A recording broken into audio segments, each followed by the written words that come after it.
All right, so this is going to be my open beta testnet tutorial or recommendations for drone equipment. I'll be explaining which drone equipment you should be getting to be the most efficient on the testnet for capturing alluvials to maximize your airdrop points and even during the month of June, your mega hunt entries. I'll explain throughout the video, but keep in mind, this is for the testnet. This is to be efficient with your time. Once we're on the main chain and we're using real money, real ETH, instead of just the Sepolia, basically fake ETH, then I'm gonna be making a whole new tutorial because things are gonna change, because you wanna be money efficient as well. But this is what we're looking at for time efficiency. So quick explanation of this drone equipment. You get 3 slots that you can fill for your drone equipment. You have an acquisition spot, a diagnostic and planning spot, so only certain drone equipment can fit into each of these, and then you have an absolute spot which can hold either type of the equipment. Now when you're crafting this equipment, you can see, let me hide myself here, you can see that there's 2 bonuses it gives you. So for here it's duplicate or 10% and encounter cost negative 7.5%. The first bonus is what you're crafting to get, so you know you're going to get that. The second bonus is something that you get randomly. So if you craft this, you know you're getting that duplicate or 10%. That encounter cost could be anything. It could be an additional duplicate or percentage. It could be, encounter cost, something with extracting, and this gives some variance to your play. So you might have played for hours just to get this advanced duplicate or piece of equipment, and then your second bonus is something that you didn't want, so you might have to grind for that again. And before I go into actually explaining the equipment here, another thing to keep in mind is that when you enter each region, I think you should have a purpose of what you're doing. So whether that be mining, harvesting, or catching alluvials, you should have a specific build for each of those tasks. And in my opinion, the best play is to optimize for mining and go into the overworld specifically just to mine the rocks. The more mining you do, the more ores and other resources you get to upgrade and improve the drone equipment and other equipment that will help you later on. So I guess a little bit of delayed gratification, because I know everyone wants to go out there and start hunting the alluvials right away. But if you follow this guide here, when you get to that point where you're hunting alluvials, you'll be so much better off. So let me get into the drone equipment. My bad, turn the video off. All right, so now we're into the drone equipment here, and I'm just going to filter by stage 3. So just like the alluvials, each piece of equipment has stage 1, a stage 2, and a stage 3. So we can see here that there are 11 different pieces of drone equipment. Now these might get balanced before open beta.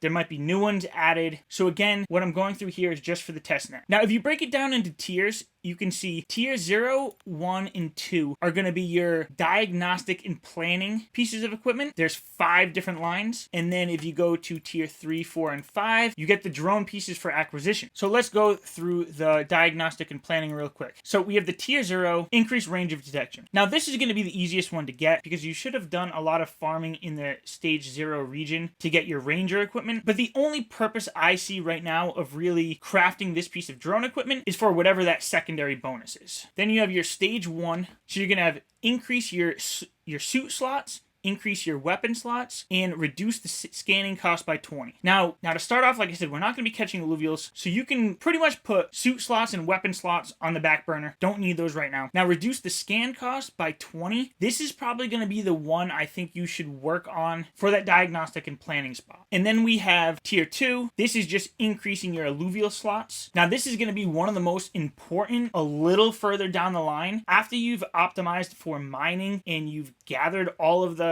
equipment you need, then you're going to be going for this tier 2, increasing the alluvial spots. So quick breakdown of the diagnostic. So quick review of the diagnostic and planning pieces of equipment. You're going to want to aim for the Supreme Renaissance Regulator, and as I'll explain a little further, you're going to hope that secondary bonus is a duplicate or percentage. And I'll break into the acquisition pieces, but before I do that, I just want to show you this. So hide my cam for 1 second. This is what you need to craft this piece of equipment. You're going to need to farm ores, use those ores to create these ingots, and add in a little Solon to craft it. Now let me hop over to the other screen here.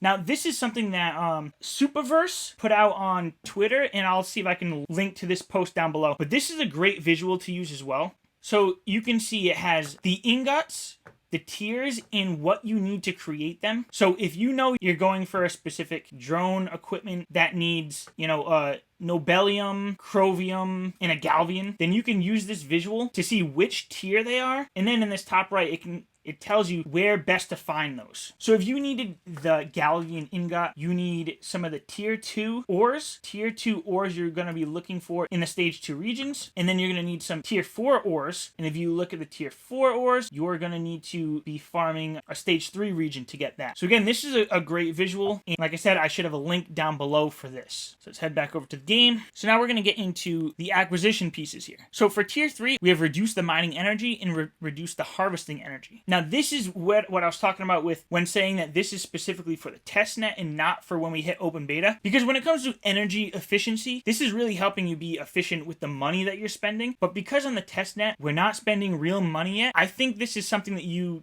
don't necessarily need right now. And then for tier 4, we have an increased chance of a duplicate ore, we have an increased chance of a duplicate essence, reduce encounter energy cost by 20%. So you need ores more than anything to build up this equipment so you can be efficient. So this is going to be the main one I think you should be looking for, the Supreme Atomic Conjurant, and you're going to want to build up to this, increasing your duplicate ore percentage. And then like I said, when you're planning on going on a mining run and you need to fill that planning and acquisition slot, you're hoping that whatever you're using in there is giving you an increased chance to duplicate your ore. And then finally, if we go to the tier 5, there's only one here, and this is increasing your capture power. Now when we get into the open beta game, I think this is going to be the most important one for you to get, and that seems pretty obvious because it's the only tier 5 drone equipment that we have. But the reason why I don't think it's that important to get right now is because this testnet ETH is basically free if you know how to get it, and just through the game it gives you 0.1 ETH every day. So knowing that the money cost is not a big deal, you should be curing as many master shards as possible. And if you go into an alluvial battle and you see anything really tier 5, stage 1, 2, or 3, you should just be throwing a master shard at it anyways, which would make having the increased capture rate really not matter at all, because your master shard is going to give you 100% catch rate anyways. But obviously, even with everything free, you can't just be throwing master shards at anything. So this would be another one for that